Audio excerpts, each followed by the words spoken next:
ආයිබෝවන් අද අපි කතා කරන්න යන්නේ අර මීගමුවේ තරුණියෙකුට පහර දුන්නා කියලා චෝදනා ලැබිලා දැන් අතුරුදන් වෙලා ඉන්න ටීචර් අම්මා කියලා ප්‍රසිද්ධ හයේෂිකා ප්‍රනන්දු ගැන.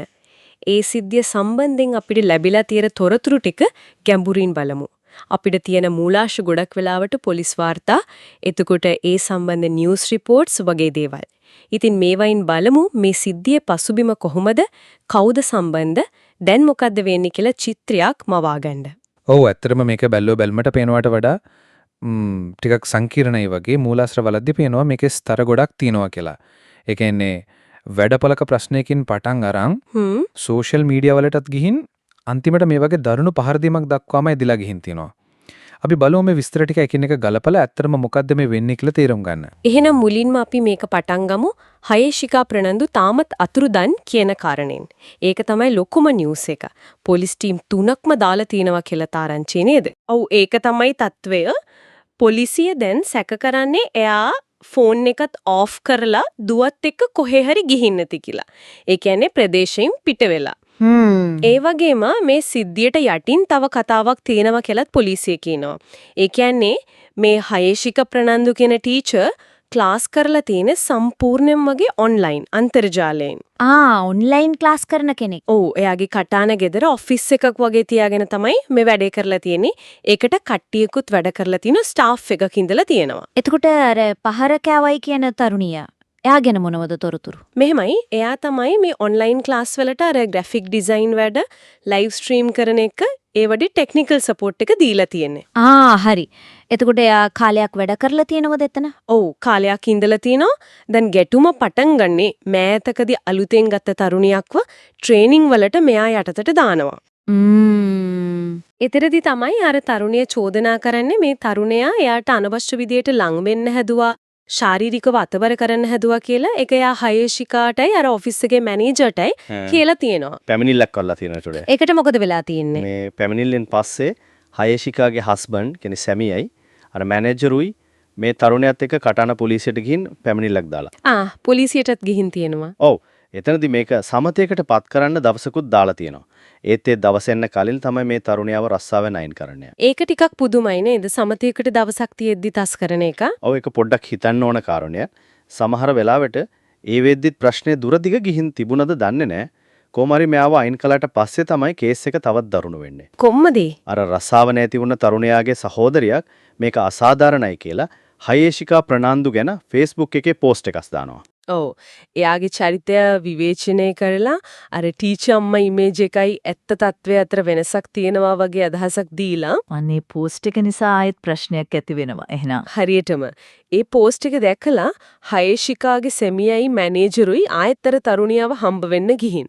ඒතර බහින් බස්වීමක් වෙලා තියෙනවා. එතකොට හයේෂිකා එයා කොහොමද සම්බන්ධ වෙන්නේ? එතනට හයේෂිකාත් ඇවිල්ලා අර තරුණයාට බැනලා තියෙනවා. සෝෂල් මීඩියා වල එහෙම අපහාස කරන්න එපා කියලා. ඊට පස්සේ අර කලින් සිද්ධියත් මතක් කරලා අලුත් ගෑනු ළමයාට ලිංගික හිරිහැර කළා කියලා චෝදනා කරලා කේන්තියෙන් අර උල්සපත් වලින් රහස් ප්‍රදේශයට පයින් ගහුවා කියලායි චෝදනාව තියෙන්නේ. බරපතල චෝදනාවක් ඒක. ඔව් ඊටම බරපතලයි. මූලාශ්‍රවණ කියවෙන විදිහට ඒ පාර වැදිලා තුවාල වෙලා ලේ හැමත් ඇවිල්ලා. ඒක දැකලා හයේෂිකා බය වෙලා එතනින් දුවලා ගිහින් තියෙන්නේ. ඉතින් තරුණයාව හොස්පිටල් අරන් ගියාට පස්සේ හොස්පිටල් පොලිසියෙන් මේ ගැන පරීක්ෂණ පටන් ගන්නකොට තමයි හයේෂිකා දුවත් එක්ක ගෙදරින් ගිහින් තියෙන්නේ. ඒ කියන්නේ පොලිසියෙන් කලින් ගිහින්. ඔව් සමහරු සැක කරනවා පොලිසිය ඇතුළෙන්ම කවුරු හරි යාට ඔත්තුවක් දුන්නත දන්නෙත් නැහැ කියලා එයා අත්අඩංගුවට ගන්න එනවා කියලා. ඒකට හේතුවක් විදිහට අර මීට කලින් BMIC එකේ උත්සවයකදී පොලිසියෙන් යාට ලොකු සැලකිල්ලක් වගේ පෙන්වුවා කියලාත් කතාවක් තිබුණා නේද? ඒකත් මේකට සම්බන්ධ කරනවා සමහරව. එහෙම කතාවකුත් තිබුණා. එකින් කොහොම හරි පොලිසිය ගෙදරට යනකොට යා ඉඳලා නැහැ. නෑ. හැබැයි අර අනිත් දෙන්නා කියන හයේෂිකාගේ සැමියායි මැනේජර්වයි අත්අඩංගුවට අරන් එයාලව අල්ලගෙන අල්ලගෙන මීගම උසාවියට දාලා දැන් රිමාන්ඩ් කරලා තියෙන්නේ මේ 13 වෙනකම්. හරි. එතකොට අර තරුණියගේ තත්ත්වය අර පහරගෙන පොලිසියෙන් තහවුරු කරගෙන තියෙනවද? ඔව් පොලිසි විමර්ශන වලින් තහවුරු වෙලා තියෙනවා පහ වැදිලා තියෙන්නේ වෘෂණ කෝෂ වලට කියලා. අර පහර කෑවු තරුණයා පොලිසියට දීපු කටු උත්තරේ කියන්නේ මේ ගහලා තියෙන්නේ අර එයාගේ නංගි Facebook දාපු පෝස්ට් එකට පලිගන්න කියලා. ඒ කියන්නේ යා කෙලින්ම චෝදනා කරනවා හයේෂිකාට යාගේ සැමියට සහ මැනේජර්ට. ඔව්. ඒ තුන්දෙනාම මේකට සම්බන්ධයි කියලා තමයි යාගේ පැමිණිල්ල තියෙන්නේ. දැනට එතකොට මේ තරුණියා ඉන්නේ මීගමු හොස්පිටල් එකේ. තත්ත්වය සීරියස් නැද්ද? දැනට ලැබෙන ආරංචි අනුව නම් එයා ප්‍රතිකාර ලබනවා. හැබැයි තත්වයේ ස්ථාවරයි කියලා තමයි රෝහල් ආරංචි මාර්ග කියන්නේ. ඒක හොඳයි.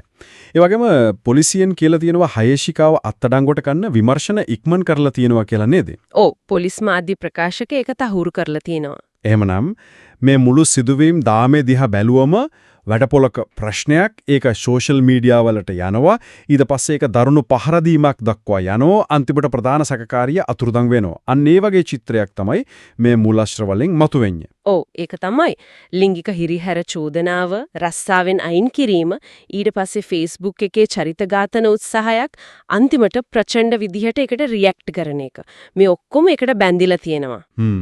ඒ අතරේ අර පොලිස් සම්බන්ධතා ගැන සැකය අනිත් දෙන්නව රිමාන්ඩ් කිරීම මේවත් වැදගත් කාරණා.